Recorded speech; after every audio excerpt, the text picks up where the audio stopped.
Hi, hi, hi. Hello, happy Thursday.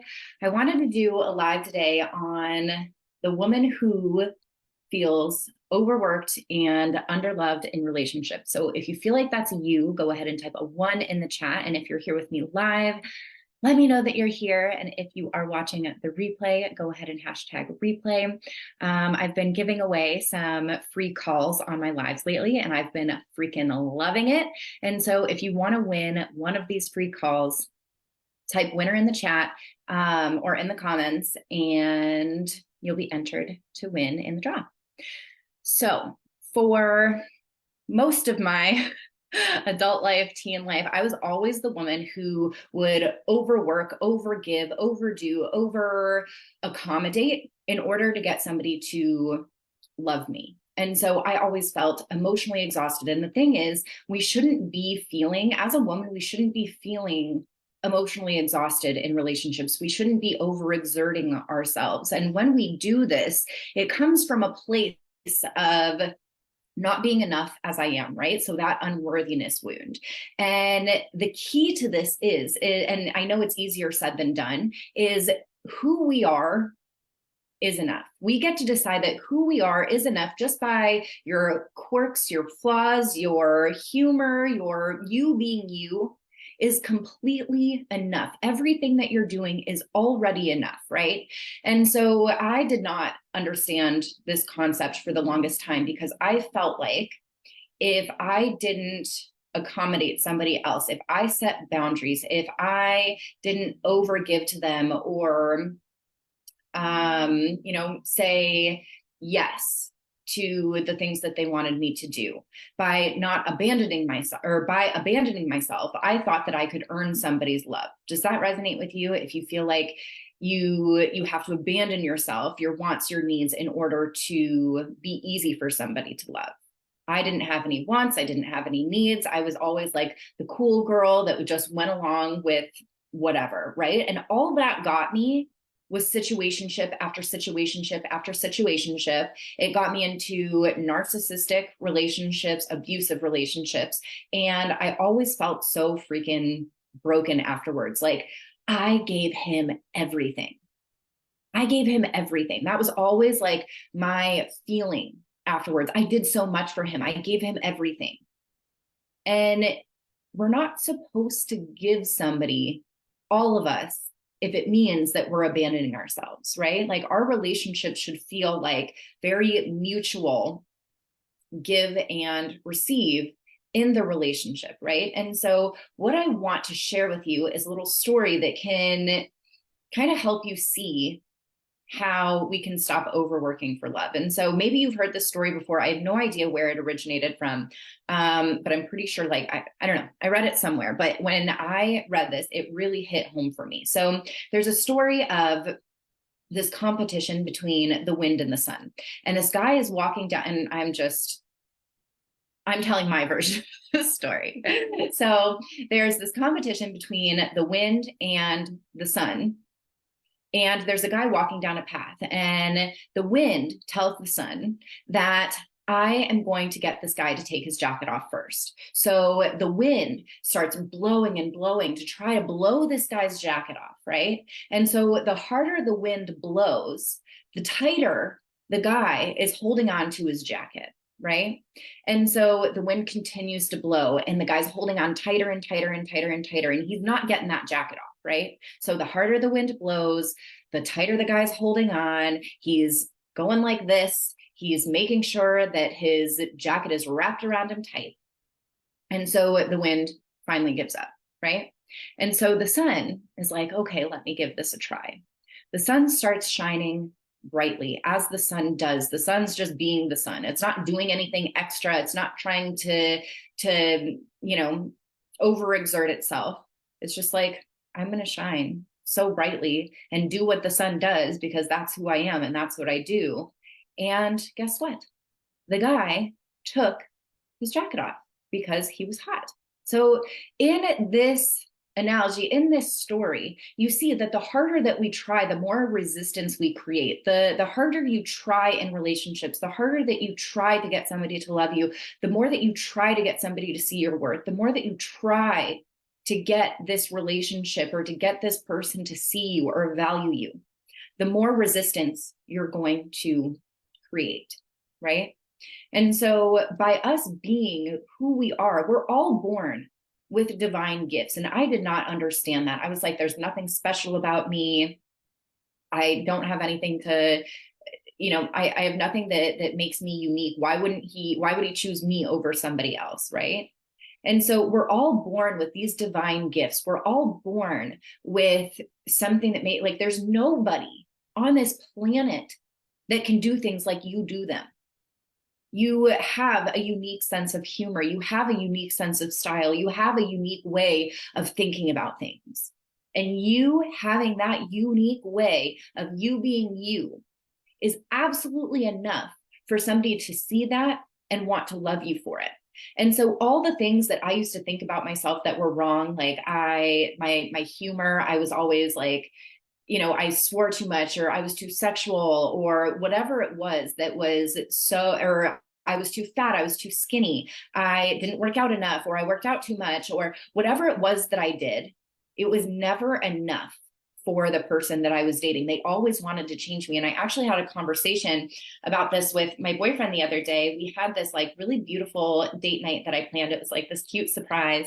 And we started doing this book called 8 Dates by John Gottman. I highly suggest this book for any couples out there that are willing to do that. And so the first date was all about trust. And somehow we got on the topic of, I really appreciated that he never has tried to change me, has never told me that I need to be doing something different, has never said anything like that, which is so different from every single one of my past relationships where I always felt like I was overdoing, but it was never enough.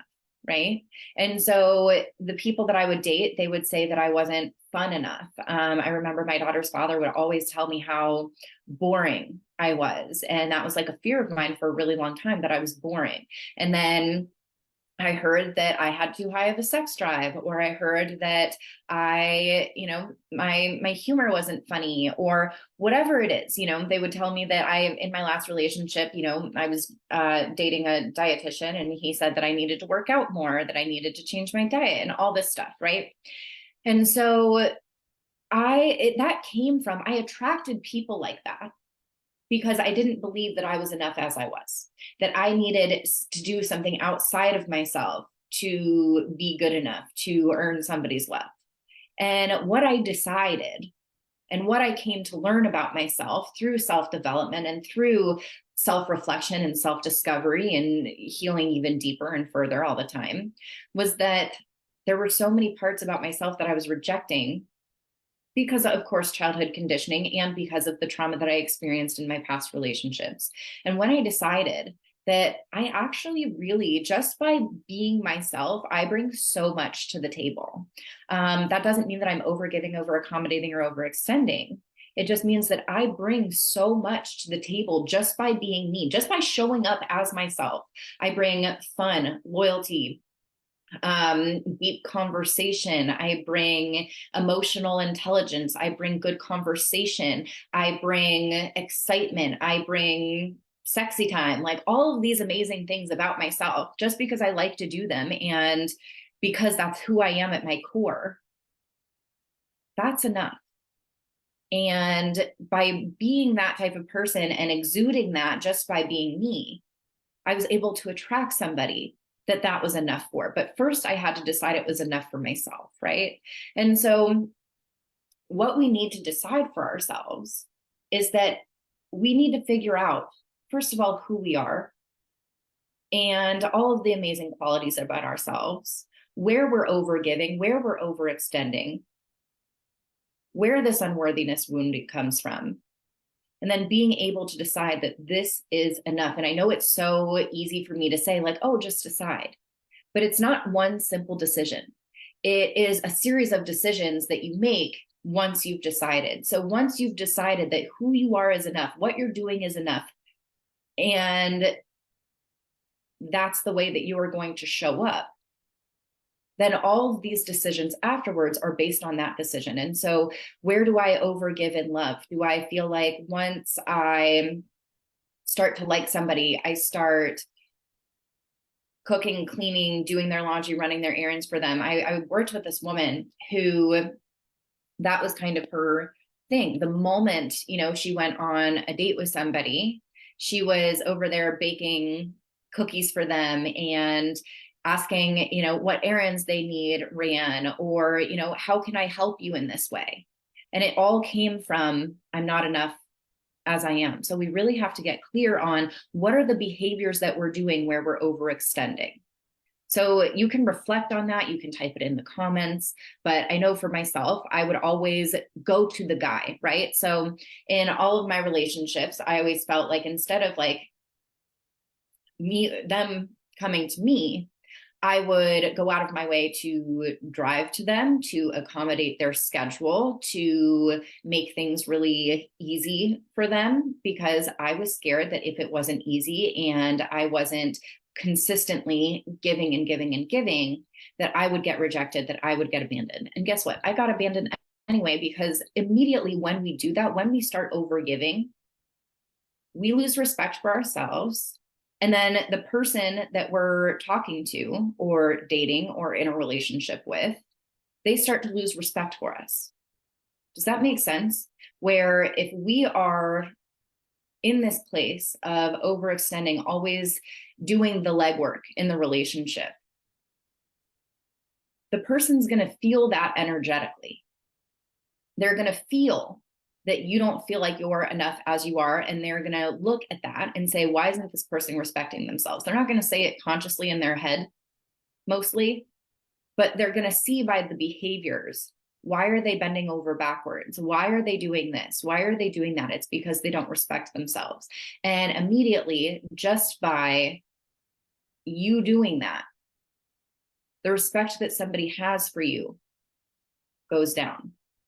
The value that they have for you goes down, because we're not valuing ourselves, and we inevitably, it's always a ripple effect. It's always a mirror. So we're not going to get that respect. We're not going to get that value in return. We have to learn to value and respect ourselves so incredibly deeply so that we can be an energetic match for somebody that does as well.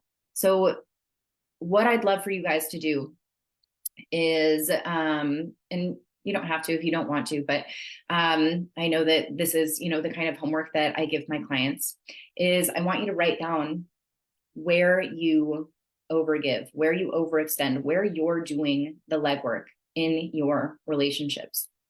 So that's the first part. Second part is, where does this unworthiness wound come from? Where did I feel like I had to overdo and perform and be perfect in order to be loved? This could come from, the family dynamic that you grew up in, or from the way that you experienced things in school or with friends. Typically, it relates back to our experiences in childhood. And then I want you to, third part is, I want you to create a list of all of the qualities that you embody, or that are just your nature, that you possess, not having to do anything extra, but the things that you bring to the table in a relationship just by being you. And then I want you to decide that that's enough. And then if you want to take it a step further, I want you to stop doing those overextending behaviors that you made a list of before. Because the thing is, what I see a lot of is like, people will do a lot of mindset work, and they'll do the journaling, they'll have the awareness, they'll do the inner child work. But then we actually have to train the body and the actions to stop doing the thing, because all of this is kind of an addiction, right? So when it's like our thoughts create our feelings, create our behaviors, but then we're just on autopilot and our body becomes the mind as well.